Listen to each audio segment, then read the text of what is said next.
Berawal dari saya sebagai restu merencanakan untuk camping ke salah satu coban di daerah Malang. Namanya Coban Jahe. Jadi di sini saya bareng 6 orang teman. Ya, sebut saja namanya Mahmud, Bayu, terus Samsul, Dila, Ulfa, dan Randi. Oh iya, sebelumnya saya mau kasih tahu dulu. Jadi saya, Mahmud, Ulfa, Bayu, dan Samsul itu kebetulan rumahnya berdekatan, yaitu di daerah Purwosari, Pasuruan. Nah, sedangkan Dila berlokasi di Malang, sementara Randi di Mojokerto. Oke, singkat cerita, tibalah hari keberangkatan. Kebetulan saya yang mengatur jadwal keberangkatan. Nah, rencana awal tuh kita mau berangkat siang hari, tapi dikarenakan pada ngaret ya, alhasil kami baru berangkat agak sorean. Saat itu kami berkumpul di rumahku di Purwosari, sedangkan Dila menunggu di Malang. Karena kan searah gitu ya ke air terjunnya. Jadi biar Dila nggak bolak-balik gitu maksudnya. Sebelum berangkat, kami packing perlengkapan dan mengecek semua keperluan yang akan dibawa. Mulai dari logistik, tenda, sampai P3K. Lengkap lah pokoknya. Nah, setelah semua siap, seperti biasa, sebelum kemana-mana, saya selalu nyempetin waktu ke musola dekat rumah untuk sholat dan berdoa. Ya, supaya aman-aman aja lah gitu. Karena juga mengingatkan saya nih yang ngadain acara. Jadi saya kayak bertanggung jawab penuh gitu akan rombongan. Setelah itu kita mulai berangkat dan menunggu bis di halte yang kebetulan nggak jauh dari lokasi rumah. Beruntungnya saat itu kondisi bis sepi, jadi kita nggak perlu harus berdiri kan. Semuanya dapat tempat duduk. Kita menggunakan bis tujuan Surabaya Malang. Dan setelah sampai di Terminal Arjosari, kami langsung menyambung angkutan menuju arah Tumpang. Di dalam angkutan, saya mencoba menelpon Dila untuk bersiap-siap menunggu di pinggir jalan raya. Karena kan kebetulan rumahnya searah dengan angkutan yang kami naiki. Tapi saat itu Dila tidak mengangkat teleponnya. Saya pun lantas meninggalkan pesan melalui SMS. Karena waktu itu kan belum ada WhatsApp dan sebagainya. Dil, kita udah mau ngelewatin rumah lu nih. Siap-siap ya di pinggir jalan, biar langsung naik barengan. Dan tak lama, Dila membalas. Baik mas. Pikiran saya saat itu sedikit lega, karena Dila telah merespon. Akan tetapi, begitu kendaraan sampai di depan gangnya, Dila tak nampak. Sempat kesel sih saya waktu itu.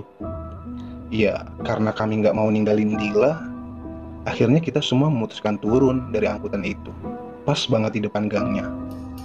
Nah, 5 menit kemudian, Dila datang. Di situ saya mau ngoceh sih, tapi ya udahlah, buang-buang energi pikirku. Singkat cerita, kami kembali naik angkutan ke arah Tumpang. Pastinya juga dengan Dila. Kami pun tiba dan turun dari angkutan di titik awal trekking menuju air terjun. Jalannya seperti melewati perkampungan warga gitu. Dan kami harus menempuh perjalanan sejauh 7 km untuk bisa sampai di air terjun tersebut. Saat itu, waktu sudah hampir jam 6 sore. Sedikit lagi memasuki maghrib. Dan saat itu, Mahmud mulai merasakan hal aneh. Saat pertama turun dari angkutan, pertama menampakkan kaki di jalan, Mahmud seperti langsung merasakan sambutan. Sambutan angin dingin yang terasa sesaat menusuk tulang. Tapi anehnya, hanya dia yang merasakan. Namun saat itu, Mahmud tidak langsung menceritakan ke kita semua. Ia baru menceritakan saat kami sudah di lokasi. Mahmud ini memang mempunyai kelebihan. Ia bisa melihat dan merasakan hal gaib atau yang tak kasat mata. Akan tetapi, dia tipe orang yang tidak mau bercerita kalau tidak didesak. Kami memulai perjalanan sembari saya sedikit menceritakan kondisi jalan dan medan yang akan ditempuh, supaya semua sedikit mengerti. Sampai saya teringat bahwa ada yang saya belum sampaikan, dan itu yang membuatku sempat terkejut, yaitu mengenai seperti apa air terjun itu di malam hari. Karena sebelumnya saya pernah camping di sana dan hanya berdua dengan sahabatku kala itu. Memang yang saya rasa tempat itu bukanlah tempat yang biasa. Hal itulah yang belum saya ceritakan ke mereka. Dan menurut cerita ayahku, sewaktu ia muda, ia juga pernah camping di sana. Konon katanya, air terjun di sana ada sosok penunggunya, yaitu ular jengger, semacam siluman yang eksistensinya akan muncul setelah maghrib. Sewaktu saya camping dengan temanku, dulu saya benar-benar merasakannya. 3 hari saya camping waktu itu. Selepas maghrib, memang selalu terdengar bunyi-bunyi seperti kokok ayam hutan. Suaranya terdengar dari arah air terjun, yang semakin malam akan semakin keras terdengar. Hampir mirip suara katak, tapi sama sekali berbeda saat didengarkan lebih lama.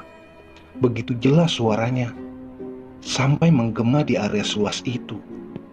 Bahkan akan terasa semakin mendekat jika didengar dengan seksama. Tapi untungnya waktu itu tidak terjadi apa-apa. Akhirnya setelah teringat hal tersebut, saya mengajak ke-6 temanku untuk mampir ke masjid terlebih dahulu.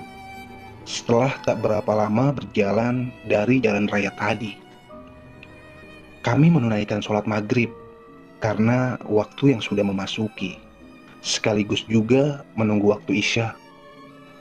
Nah, selepas melaksanakan sholat isya, saya meminta semuanya untuk berkumpul sebentar, lalu menyampaikan bahwa di tempat nanti ada sosok makhluk penunggu yang disebut ular jengger. Tapi untuk menenangkan mereka, saya berucap tak perlu khawatirlah, asal kita tak macam-macam.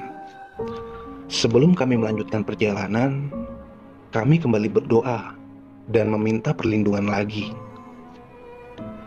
Setelah itu, kami pun melanjutkan perjalanan. Di sepanjang jalan, kami bersendal gurau. Tapi hanya Mahmud yang terlihat sedikit aneh. Bagaimana tidak, semenjak turun dari angkutan tadi, terlihat wajah dan ekspresinya seperti menyimpan sesuatu. Dia lebih banyak diam selama perjalanan. Kemudian, di sela kami berjalan, tiba-tiba petir menyambar. Sontak kami semua terdiam. Inilah hal yang tidak kami perhitungkan, mengingat waktu itu adalah bulan di mana masih musim kemarau. Yang tak kami perhitungkan pun terjadi. Hujan deras mulai mengguyur. Kami benar-benar tak ada persiapan untuk ini. Untungnya di dekat sana ada sebuah gubuk untuk kami bisa berteduh. Kemudian kami pun berlari ke arah gubuk itu. Aneh sih dengan cuaca yang tiba-tiba berubah. Tapi di hutan memang seperti itu nyatanya. Kita tidak bisa menebak. Dan cukup lama kami berteduh di gubuk itu sampai hujan pun mulai reda, tepat di pukul 8 malam. Kemudian kami mulai melanjutkan perjalanan. Dalam perjalanan, sikap Mahmud masih saja sama. Ia jarang sekali berbicara dan lebih banyak tidak menanggapi obrolan kami. Hingga di separuh perjalanan, kami tiba di trek rimbunan bambu. Sangat rimbun. Bisa menimbulkan rasa horor jika saja berjalan sendirian. Entah kenapa, saat melewati area itu, suasana jadi mencekam. Kami tidak lagi saling bicara. Kondisi saat itu sangat gelap. Dan bodohnya kami, penerangan hanya dengan 1 senter saja. Kami tidak membawa senter lebih. Ditambah jalan yang becek dan juga terasa lembab setelah hujan, menambah suasana semakin mencekam. Sampai kami melewati jalan tersebut, lalu kembali melewati jalur terbuka. Akhirnya, setelah lama berjalan, kami pun merasa lelah. Lantas, saya kemudian mengajak rehat yang lainnya. Kala itu, persis di persimpangan jalan, di mana itu adalah titik terakhir terdapat rumah penduduk setempat. Di sana, kami beristirahat sambil memakan sedikit cemilan. Dan saat itu, saya kembali mengingatkan bahwa setelah ini, jalannya berupa medan yang menanjak dan juga turun hutan. Saya meminta ke yang lainnya agar benar-benar fokus jalannya. Semua pun mengiyakan, tandanya mengerti. Namun, tak berselang lama kami mengobrol, datanglah seseorang yang kemudian menghampiri kami. Seseorang itu lelaki parubaya dengan pakaian celana kain dan baju hitam tanpa dikancing. "Mau kemana, Tole?" sapa orang tersebut kepada kami. "Anu, Pak, mau camping di air terjun." "Kok malam banget?" "Iya, Pak, soalnya kesorean berangkatnya." "Orang berapa, Le?" "7, Pak." "Rumahnya di mana aja?" "Pasuruan, Pak." "Loh, jauh banget, malam-malam lagi." "Iya, Pak," jawabku sekenanya. Saat itu, saya merasa tak enak hati karena seperti diinterogasi. Sampai pada saat bapak itu kembali bertanya dengan nada yang cukup menekan. "Mas," aku tanya, "kalian malam-malam gini, jauh-jauh, terus orang 7, kok berani ya pergi ke air terjun?" "Gak pernah, Mas, ada yang pergi malam-malam camping di air terjun. Rata-rata rombongan datang tuh pagi." Lalu saya pun menjawab, "Iya, Pak, bismillah aja." Karena yang lain gak ada yang berani menjawab. Kemudian setelahnya bapak itu memanggil Mahmud. Lantas saya pun terkejut karena pasti ada yang tidak beres. Lalu Mahmud pun mendekat. Kemudian bapak itu berpesan, "Mas, sampean sing hati-hati ya. Yang lainnya aman. Sampean tok yang bahaya." Mendengar pesan itu, saya dan yang lainnya pun kaget. Tapi Mahmud hanya tersenyum kecil dan mengiyakan pesan tersebut. Selesai memberikan nasihat tersebut, bapak itu pun pamit diri. Namun, hanya beberapa detik setelahnya, kami semua dibuat terkejut. Bapak itu dengan seketika tak lagi terlihat. Bagaimana mungkin? Hanya selang beberapa detik, bapak itu sudah menghilang. Apakah bapak tersebut memang benar-benar manusia? Kami sesaat dibuat terenyuh oleh kejadian itu. Sebagai leader dalam tim, saya harus segera mengambil keputusan. Melihat keganjilan yang terjadi, saya segera meminta pendapat yang lain. Apakah harus melanjutkan perjalanan atau tidak? Tapi mereka berbeda pendapat. Bayu menyarankan untuk lanjut berjalan, sementara Samsul tidak menjawab. Randi berkata terserah, dan Dila dan Ulfa memilih tidak melanjutkan. Tentu saja jawaban mereka membuatku bingung. Akhirnya saya putuskan untuk bertanya kepada Mahmud. "Oh iya, ngomong-ngomong, Mahmud ini adalah adik kandungku. Gimana, Mud? Lanjut gak?" "Lanjut aja, Mas.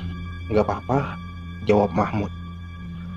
Tapi saya tak puas dengan jawabannya, karena Dia menjawab dengan muka tertunduk, tanpa mau memandangku. Melihat sikap dan jawabannya yang seperti itu, saya benar-benar tak puas. Kemudian saya bertegas lagi. Saya bertanya sambil memegang bagian pundaknya. Yang benar, Mut, ini bukan main-main loh. Kamu ingat kan pesan orang tadi? Jawab yang jelas. Lalu Mahmud pun menjawab dengan pasti. Iya mas, terus aja, gak ada masalah kok. Ia menjawab meski yang saya lihat masih sedikit ada keraguan di dalamnya. Akhirnya saya putuskan untuk melanjutkan perjalanan. Saat itu saya kembali mengajak yang lainnya mendekat dan berkumpul untuk berdoa dan bermunajat agar tidak sampai terjadi apa-apa. Dalam berdoa, saya mencoba untuk merasakan dan bertanya, sebenarnya ada apa?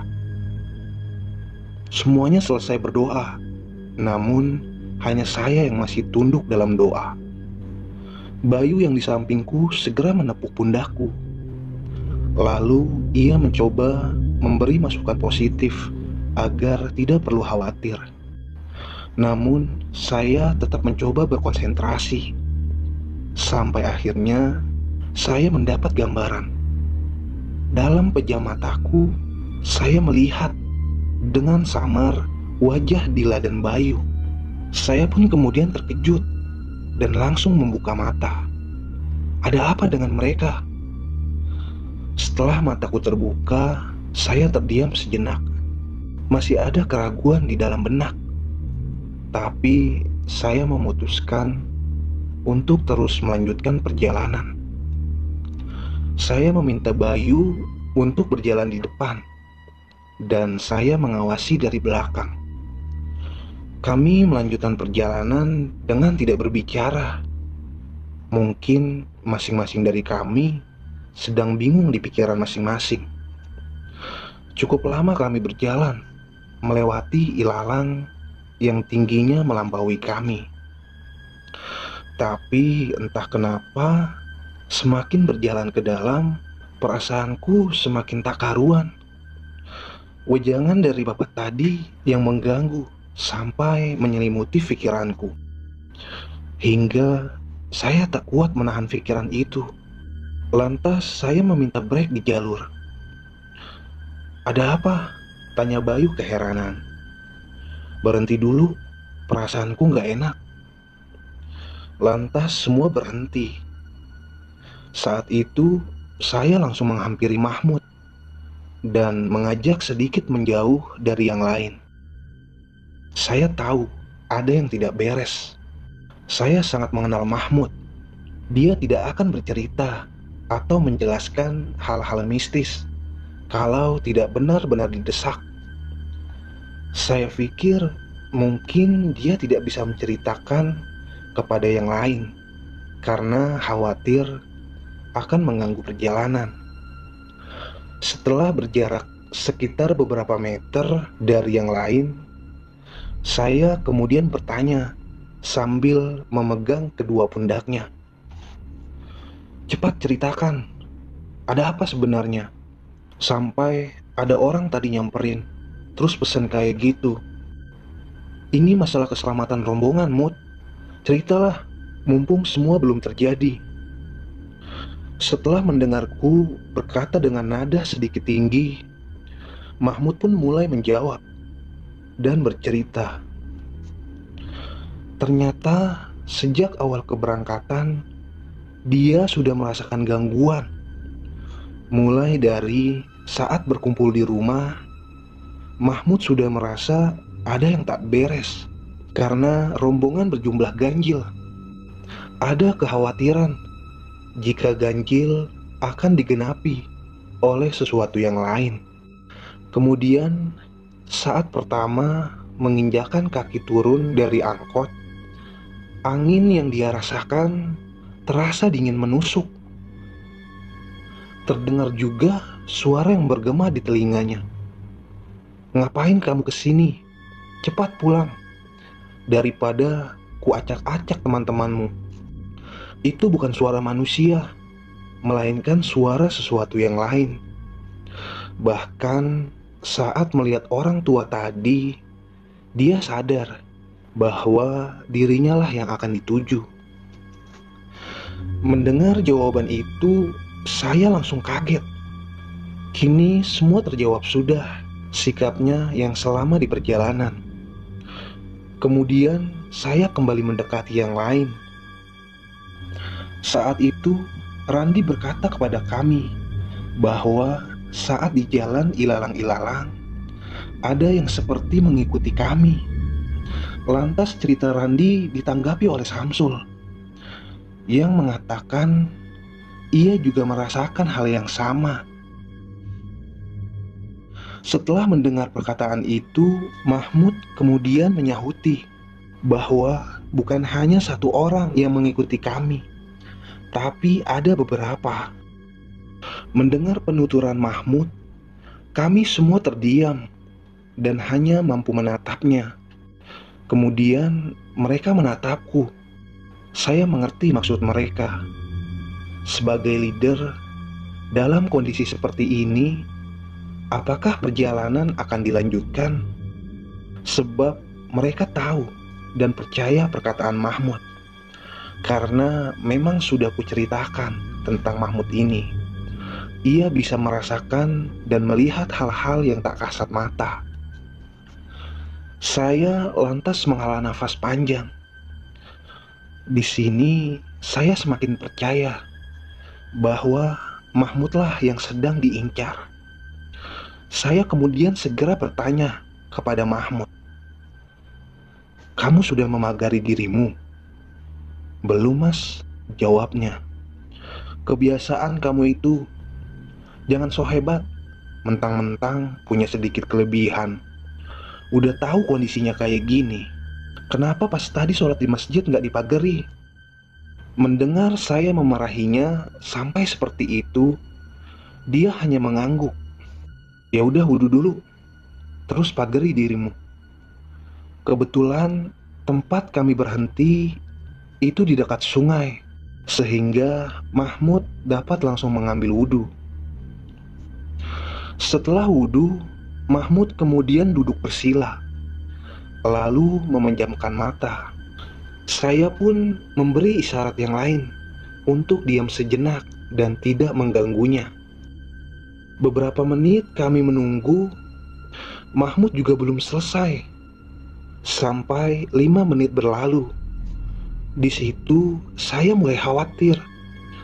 Lantas saya memanggilnya, tapi dia tidak menjawab dan tetap pada posisinya.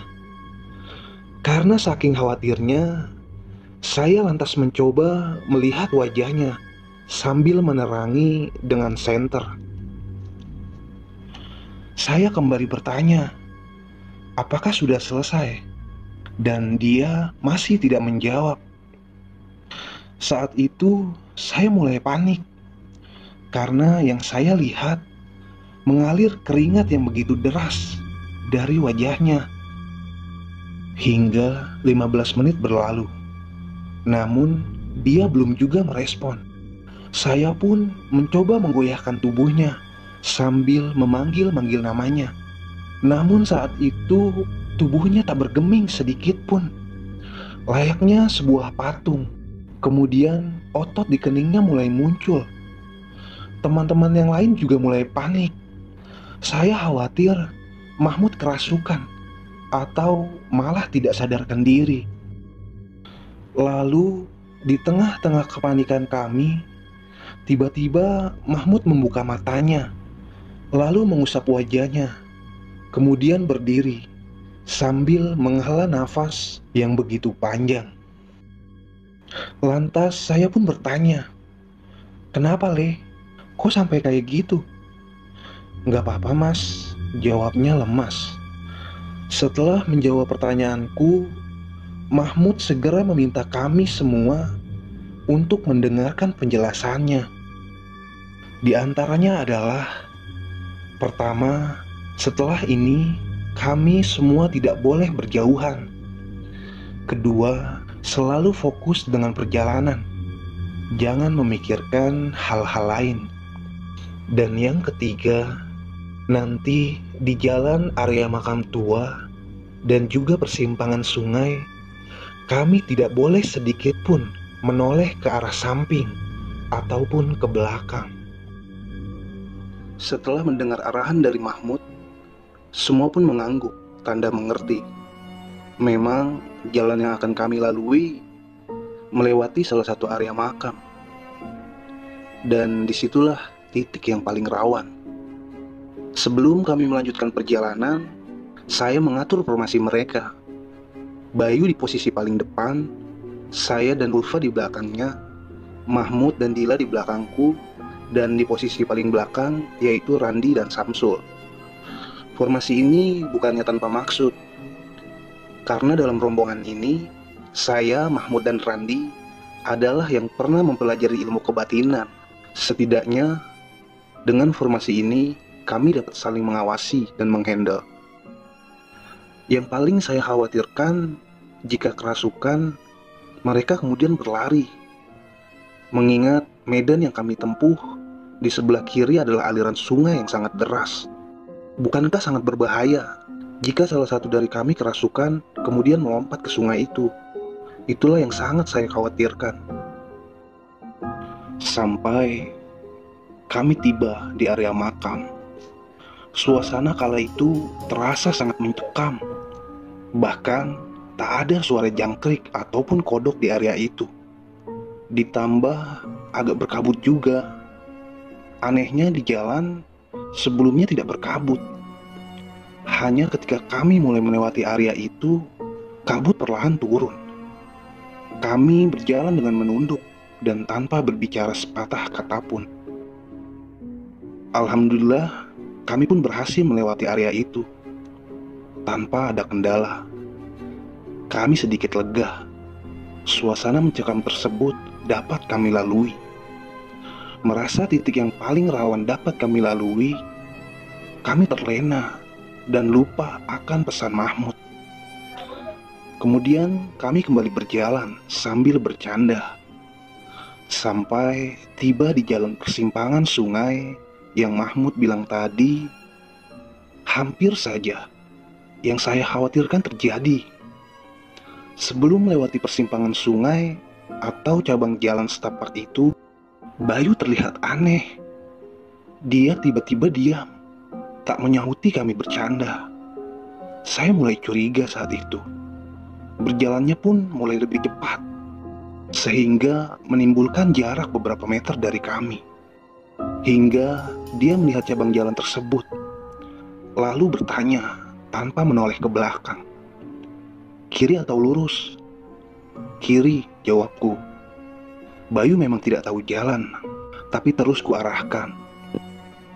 Sampai 3 kali dia bertanya ke arah mana, dan saya pun menjawabnya berulang. Tapi saya tidak melihat kalau Bayu akan mengambil jalan ke kiri. Sampai saya lihat di tempat percabangan jalan itu, dia benar tidak mengambil jalan ke kiri. Ia terus berjalan lurus. Saya pun langsung berlari menghampirinya. Kemudian menepuk pundaknya lalu menariknya. "Kiri." "Gak ngerti apa? Dari tadi kan gue bilang kiri." "Oh iya, maaf. Gue jadi gak fokus gini ya," jawabnya. Padahal jelas-jelas dia bertanya sampai 3 kali. Setelah Bayu kembali fokus, kami pun memutuskan untuk rehat sejenak sambil meminum sedikit air. Lalu setelahnya kami kembali memutar arah dan berjalan ke kiri jalur. Di saat melewati jalan tanjakan dan akan memasuki area hutan mahoni, sebenarnya itu sudah dekat dengan lokasi. Tapi tiba-tiba kami disambut oleh suara pohon jatuh. Suara itu terdengar jelas, seperti jatuh di samping kami. Kratak, kratak, suara pohon tumbang. Lantas kami seketika berhenti, lalu segera waspada melihat ke arah samping. Tapi anehnya, sama sekali tidak ada tanda-tanda pohon yang akan jatuh. tidak terdengar suara gedebuk. Saya pun lantas bertanya ke yang lain, "Kalian dengar gak?" Dan semua pun serentak menjawab, "Mendengar." Tapi kok gak ada wujud Namun, tidak selesai di situ sambutan untuk kami. Setelah kami berjalan beberapa meter saja, saya mencium bau bunga, seperti bunga kamboja yang sangat menyengat. Saya pun terdiam dan kembali bertanya, "Nyium gak?" "Nyium apa?" jawab Ulfa. Ulfa tidak merasakan bau itu. Lantas saya bertanya pada Mahmud, dan dia mengangguk. Namun saya pastikan lagi ke Randi, "Bro, nyium gak?" "Iya, ini aku nyium." "Nyium seperti kembang kamboja," jawab Randi. Berarti hanya saya, Randi, dan Mahmud yang mencium bau itu. Lantas saya memilih tidak mempersoalkan hal tersebut. Namun saya heran, karena di area itu sama sekali tak ada tumbuhan bunga-bungaan, apalagi tumbuhan kamboja. Belum jauh kami berjalan, tiba-tiba Ulfa terkejut dan langsung bersembunyi di belakang badanku. Saya pun bertanya, "Kenapa?" Itu putih-putih apa ya?" jawab Ulfa. "Mana? Gak ada apa-apa kok." Namun dia tetap saja bersembunyi di balik badanku. Sampai akhirnya kami kembali berjalan, dengan Ulfa tetap bersembunyi di balik badanku. Saat itu kami melewati batu besar, dan ketika melewatinya, Ulfa semakin rapat bersembunyi di balik badanku, sambil berkata, Itu loh." Dia memberitahu bahwa sosok putih yang dilihatnya ada di batu besar itu. Namun karena saya tak melihatnya, saya pun tak terlalu menghiraukannya. Kami pun melewati area itu. Singkat cerita, kami pun akhirnya sampai di lokasi untuk berkemah.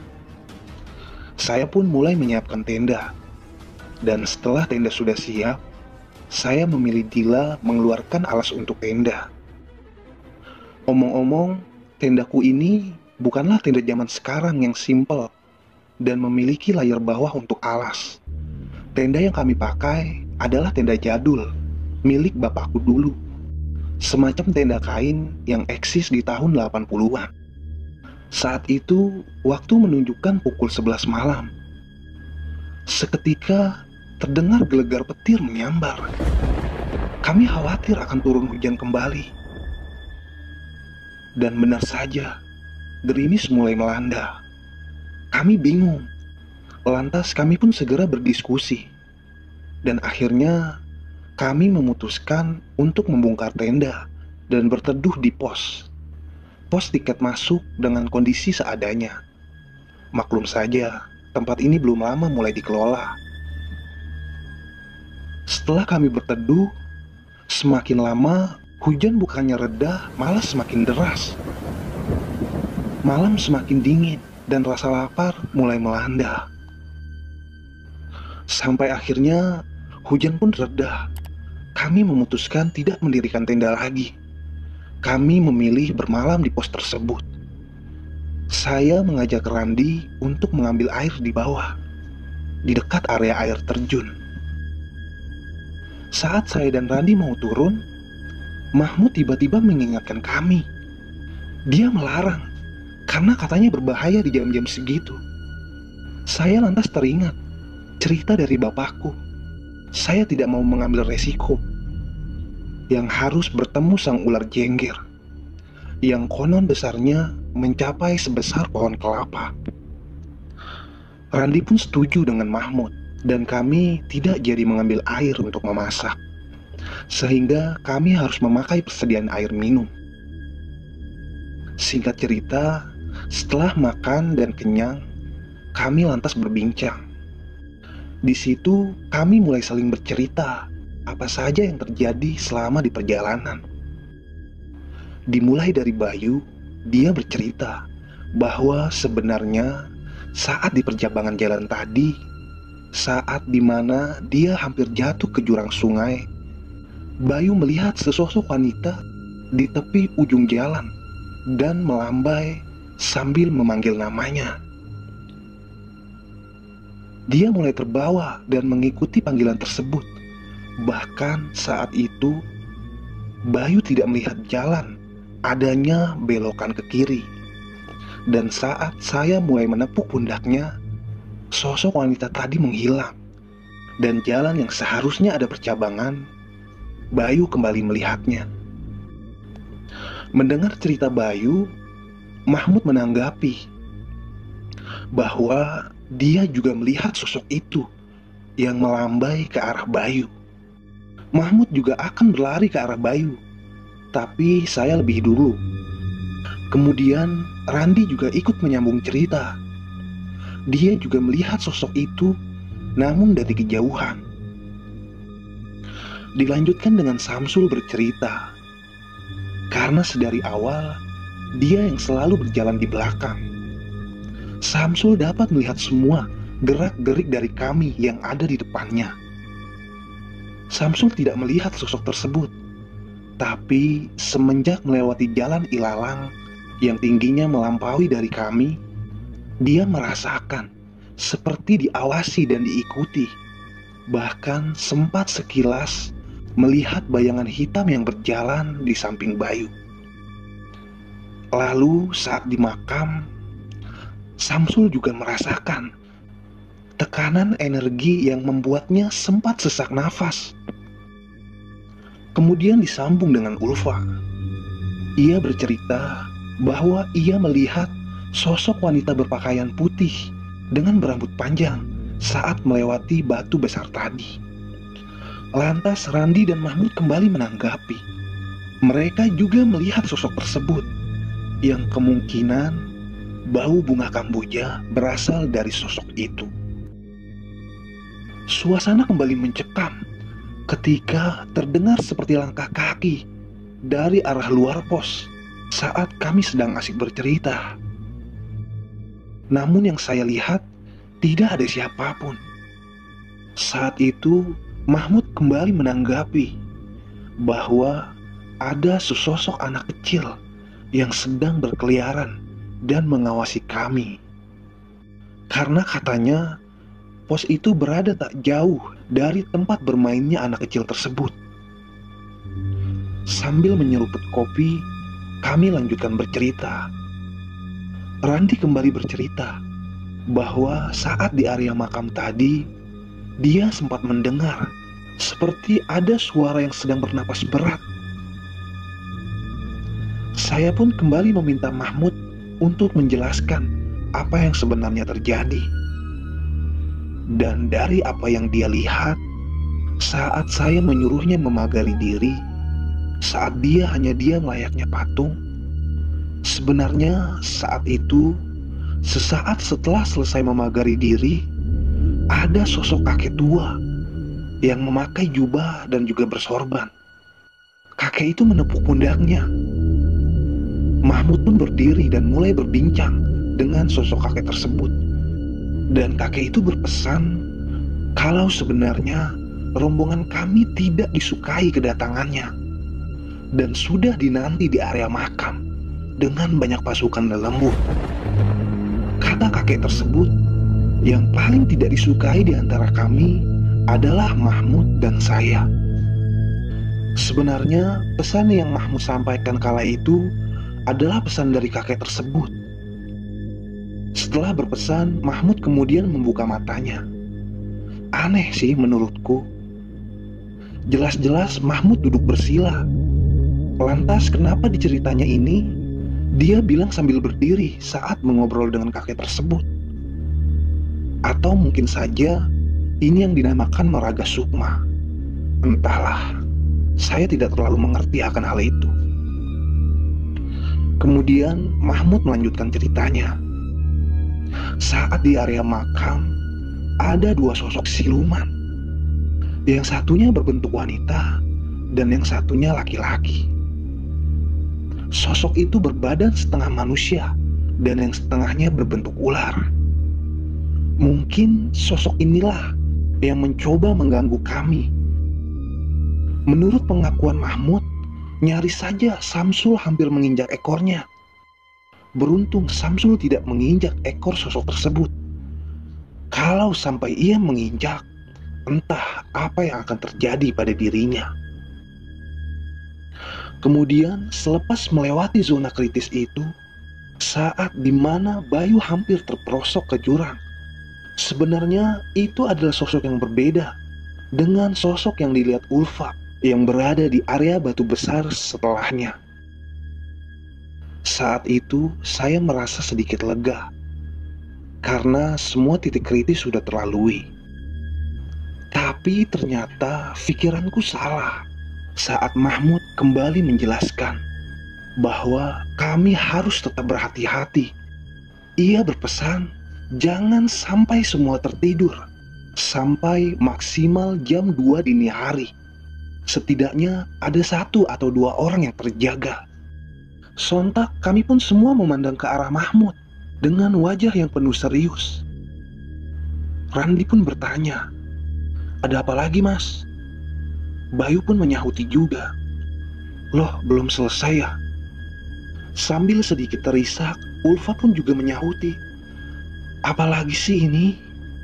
Ulfa memang salah satu wanita yang penakut dan gampang sekali terbawa suasana. Kemudian Mahmud kembali menjelaskan bahwa ada 1 di antara kami yang ingin mereka ambil.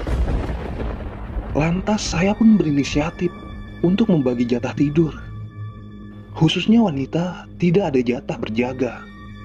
Saya dan Randi akan tidur duluan, sedangkan Mahmud, Bayu, Samsul tidur terakhir. Karena kondisi fisik yang lelah, saya pun langsung memejamkan mata. Tapi hanya sebentar, saya kembali terbangun. Dan kala itu saya melihat Mahmud, Bayu, dan Samsul masih terjaga.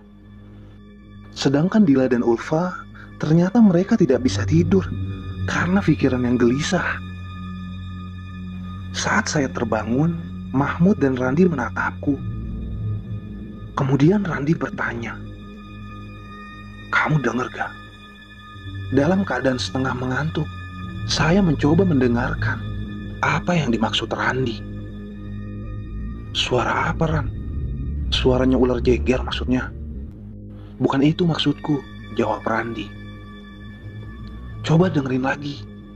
Ini suara yang lainnya." Lantas saya pun mengusap mata agar benar-benar sadar dari tidurku. Setelah seksama ku dengarkan, saya baru sadar bahwa terdengar gending gamelan Jawa. "Benar itu, Ran?" "Iya, benar. Gending gamelan Jawa," sahut Randi. Kemudian saya pun terkejut. Dan tiba-tiba Dila bangkit dengan mata yang masih terpejam. Lalu tangannya melenggok bak penari sinden. Saya tahu Dila tak memiliki pengalaman sedikit pun atau apapun tentang tarian, apalagi tari tradisional. Saat itu jari tangannya melenggok begitu lentur dan sangat terlihat anggun. Kurang lebih sekitar 5 menit dia menari-nari, sampai Mahmud mengusap wajahnya.